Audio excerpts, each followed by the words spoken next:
뉴스였습니다.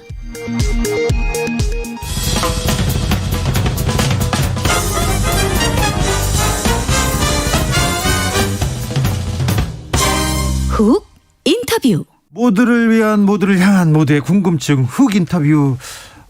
대선 후보 토론 보셨어요? 부동산 경제 공약 비슷한 점이 많은데 유독 큰 차이를 보이는 부분이 있습니다. 외교 안보 공약인데요. 오늘 내일 연속으로 선대위에서 외교 안보 담당자들 모셔서 이재명 후보, 윤석열 후보 뭐가 다른지 좀 차이를 보겠습니다. 우정엽 세종연구소 연구위원 모셨습니다. 안녕하세요. 예, 안녕하세요. 국민의힘 선대본부에서 어떤 직책 맡고 계시죠? 예, 지금 외교안보정책본부에서 외교분과위원으로 있습니다. 자, 그러면 위원님, 지금 남북한 정세 그리고 한반도 외교 정세 어떻게 보고 계십니까? 일단은 한국에 당장 선거가 있기 때문에 네. 북한도 어느 정도 소강 상태에 있지만 네. 북한이 계속해서 이야기한 대로 자체 무력 개발을 위해서 네. 1월 달에 11발의 미사일 많이 쐈어요? 쏘기도 하는 등 그러한 도발이 지금 계속되고 있는 상황이고 네. 그렇다고 해서 이것이 당장 어떤 대화로 연결될 그러한 것은 보이지 않는 네. 좀 그러한 상황이라고 보겠습니다. 지금은 올림픽도 있고 그래서 미사일 도발을 멈췄는데 끝나고 나서 또 도발할 거예요. 그러면 어떻게 하실 겁니까? 지금 정부는 아직 저희가 대통령이 안 됐기 때문에 만약에 정권을 잡는다면 바로 저희가 지금 정권을 잡는다고 한다면 북한의 도발이 공짜로 할 수 있는 건 아니다라는 것을 알려줘야 되겠죠. 어떻게요? 그것은 우리가 지금 이번 미사일 1월 달에 한 7차례 네. 북한이 도발을 했음에도 불구하고 그것이 어떤 정치적으로나 실질적으로 비용이 수반된다는 것을 강력히 보여주지 못했습니다. 네. 예를 들어 이제 안보리에 이 문제를 직접적으로 가져간다거나 아니면 우리가 할 수 있는 다른 독자적인 제재안을 모색을 한다거나 이런 이야기를 함으로써 북한의 행동이 결코 아무런 비용 없이 치룰 수 없다라는 것을 알려줘야 되는데 지금 그렇지 네. 못했다는 것이죠. 이 정부가 그렇지 못했습니까? 전혀 그렇지 못했죠. 그래도 미사일을 쏘았는데도 니네 그렇게 쏘아봤자 아무런 얻는 거 없을 거야 경고도 하고 그랬지 않습니까? 안보리에서도 회의도 하고. 우리 정부가 안보리에서 그 문제를 제재를 가져갔던 건 아니고요. 예. 미국 정부가 가져갔고 중국과 러시아가 안보리에서 안건으로 회부해서 이야기하는 것을 거부했었죠. 아무튼 미사일을 쏜다고 선제 타격 그런 건 아니죠. 지금은 저희가 정부가 아니기 때문에 네. 지금 당장은 그런 말씀을 드리기는 어렵겠습니다. 알겠습니다. 윤석열 외교 안보 정책의 핵심은 무엇입니까? 외교 안보 정책은 역시 국민을 잘 살게, 국민을 안전하게 그리고 국민이 떳떳하게 만드는 것입니다. 그렇기 때문에 윤석열 후보의 외교 안보 정책은 방금 말씀드린 그러한 기조에 맞춰서 국민을 위주로 하는 그러한 정책들을 대통령이 되는 순간부터 실현해 나가겠다라는 것이죠. 국민을 안전하게 떳떳하게. 그런데 사드 추가 배치한다 이렇게 얘기하면 중국도 싫어할 것 같고 그리고 주변국에서도 이렇게 불안해하고 이렇게 오히려 긴장을 고조시키는 거 아닙니까? 이런 반론도 있어요. 근데 북한이 7차례나 1월에만 미사일을 쏘고 계속해서 미사일 능력을 고도화시키고 네. 또 전술핵 이야기를 하고 하는 상황에서 저희가 그에 대한 대응을 논의하지 않고 가는 것이 오히려 국민들로서는 더 불안할 수가 있는 것이고요. 그리고 2016년에 사드에 대한 중국의 대응이 있었지만 후보의 입장은 우리의 주권상 안보상에 관한 문제는 타협하지 않겠다라는 점입니다. 근데 사드가 우리의 방어 라인에 도움은 됩니까? 이렇게 설명을 드리면 더 좋을 것 같은데요. 저희도 그렇게 하겠다고 했지만 상대 후보 측에서도 어떻게 표현을 했냐 하면 사드에 버금가는 LSM을 개발해서 배치하겠다고 했습니다. 그것은 사드의 효용을 인정을 하는 것이죠. 그러니까 사드와 같은 기능을 가진 장거리 탄도미사일 LSM을 개발하겠다라고 한 것이기 때문에 그 사드가 효과가 있는지 없는지의 논쟁은 사실 조금 후보 간에도 무의미한 논쟁이라고 볼 수가 있을 것 같습니다. 근데 그 무의미한 논쟁인데 사드라는 얘기를 꺼냄으로써 중국을 자극할 텐데요. 미중 간 패권 경쟁이 심화되고 있는데 우리 대통령 아무래도 실용적으로 이 외교력을 보여야 되는데 윤석열 후보처럼 이런 주장을 하면 중국보다는 미국 우선주의다. 그런 패권 이 노림수를 먼저 보여주는 건데. 글쎄요, 뭐 중국을 뭐 높은 산봉우리로 생각한다거나 예. 아니면 이재명 후보처럼 중국을 그냥 대국으로 생각한다고 한다면 중국이 어떤 행동을 보일까가 두려워서 우리의 주권 사항에 대한 결정을 주저할 수도 있겠지만 지금 북한이 저렇게 미사일을 쏴대는 상황에서 우리 국민을 보호하기 위한 최소한의 조치를 대통령 후보로서 고민하는 것은 당연하다고 생각이 됩니다. 아, 그렇습니까? 중국보다는 우리 국민들을 위해서 그렇습니다. 북한한테 대응하기 위해서 얼마 전에 저 펜스 전 미국 부통령 만났죠. 네, 그렇습니다. 그때 같이 가셨어요? 아니, 저는 뭐 못 갔습니다. 아, 그렇습니까? 어떤 얘기 있었답니까? 주로 이제 한미 동맹에 관한 네. 얘기 그리고 네. 이제 펜스 부통령의 이제 부친이 네. 한국전 참전 용사이기 때문에 뭐 그에 대한 고마움, 네. 네, 그리고 이제 원칙적인 어떤 펜스 대통령의 입장에 대해서 이제 의견을 듣고 뭐 그런 네. 이야기가 있었다고 했습니다. 네, 윤석열 후보가 외교안보 정책에 대한 공부 열심히 합니까? 열심히 합니까? 뭐 후보가 사실 외교 안보에 있어서 어떤 전문성을 가지기는 어려운 경력을 가지고 있지만 네. 뭐 지금 그 어느 후보보다도 네. 외교 안보 분야에 있어서는 높은 인식을 가지고 있다고 생각이 됩니다. 외교안보 공부를 재미있어 합니까? 제가 직접 후보를 공부를 시켜드린 건 아니지만 네. 예, 저희 뭐 외교안보 정책본부장으로 계시는 김성환 교수님 말씀을 듣고 하면 네.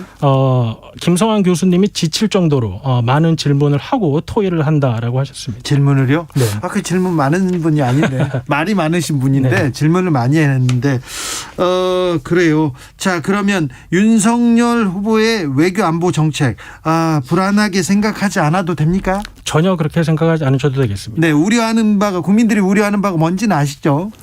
뭐 선제 타격 혹시 뭐 그런 이야기 선제 하시나요? 타격도 그렇고 사드도 그렇고 이 한반도 이 긴장판을 좀 이렇게 건드리지 않을까? 그 선제 안전판을. 타격에 관해서는 뭐 좀 오해를 풀어드리고 싶은 말씀. 그렇습니다. 풀어드리고 네. 싶은데 네.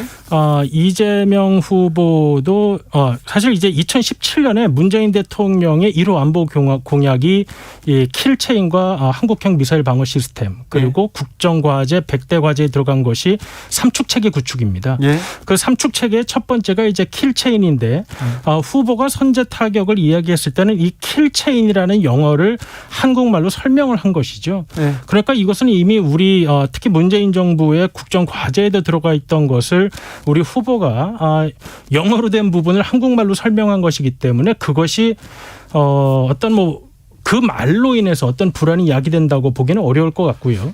군사 전문가나 국방 책임자는 그 얘기를 할 수 있으나 최고 지도자가 대통령이 그 얘기를 하면 이거 부적절하는 거 아니냐 이런 얘기도 좀 있습니다. 그런데 지금 문 대통령께서도 뭐 킬체인 이야기를 하셨었기 때문에 네. 네, 뭐 영어냐 한국말이냐 뭐 그 차이인데 뭐 네. 저는 뭐 그게 지도자의 언어가 아니라고 보기는 어려울 것 같고요. 알겠습니다. 그리고 뭐 하나 더 말씀드리면 최근에 이제 네. 뭐 이재명 후보께서도 대량 응직 보복을 말씀하셨습니다. 예. 그러니까 삼축 체계의 KMPR인데요. 네. 대량 응직 보복은 평양을 비롯한 북한의 전쟁 지도부를 괴멸시킨다는 겁니다. 그러니까 그거는 그러면은 후보로서 대통령이 될 사람으로서 이야기를 해도 되고 네.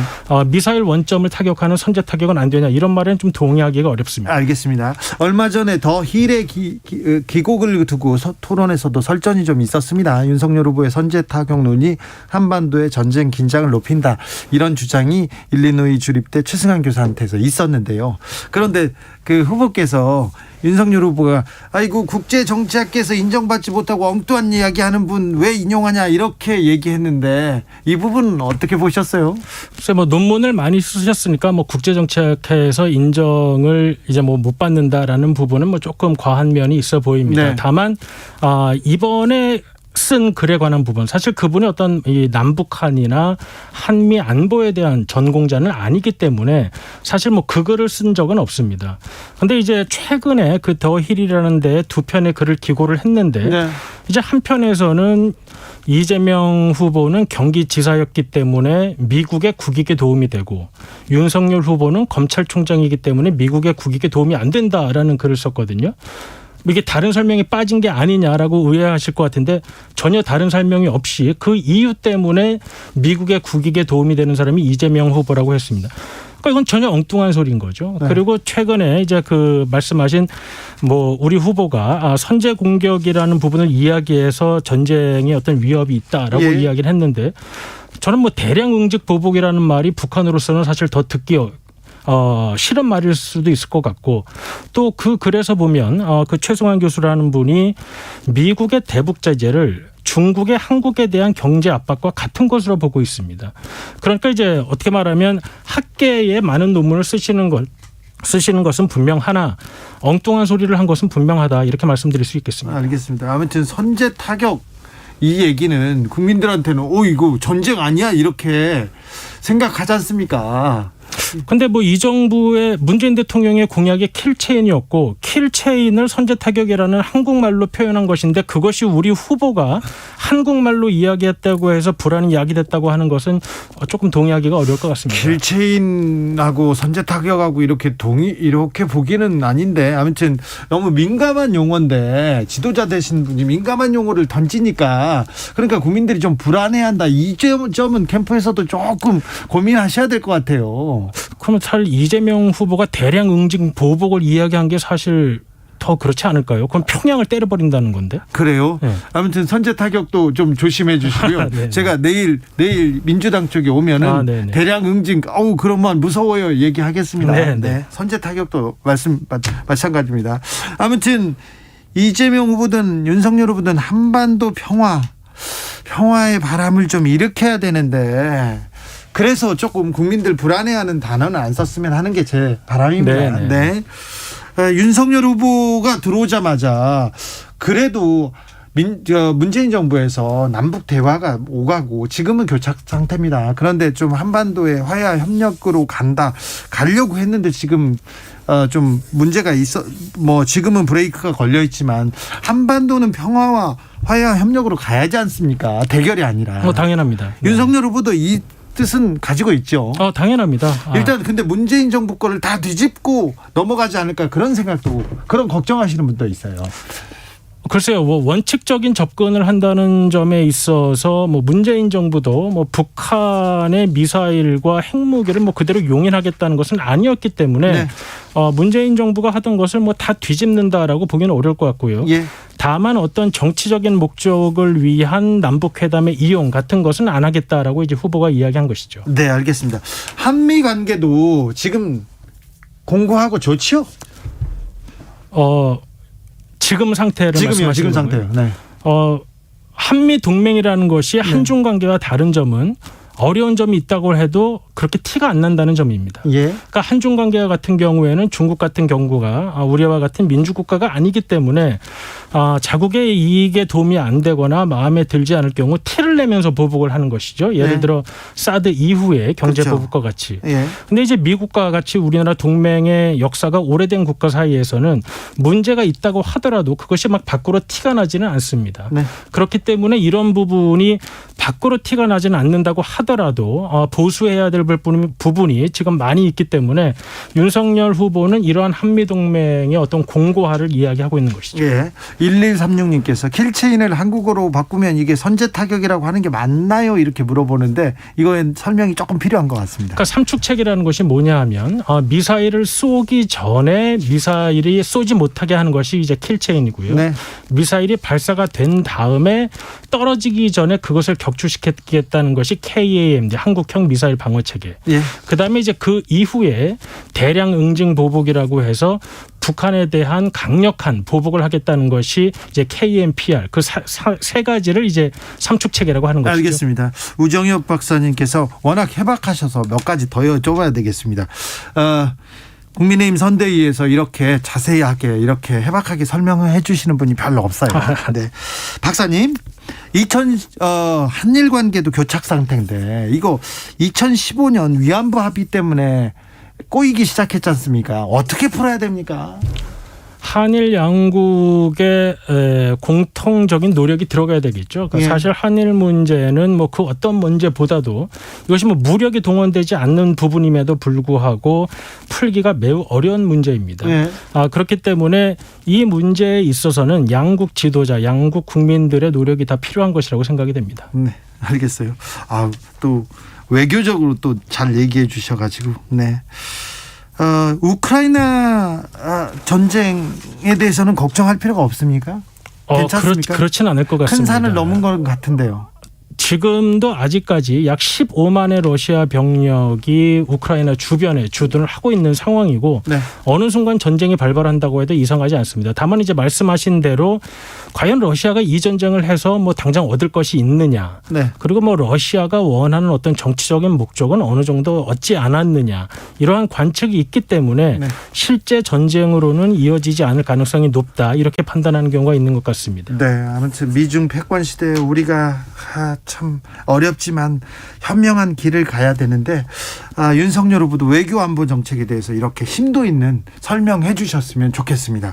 오늘 말씀 잘 들었습니다. 국민의힘 선대위의 우정엽 박사였습니다. 감사합니다. 감사합니다. 대선을 향해 외쳐라. 하루 한 소원.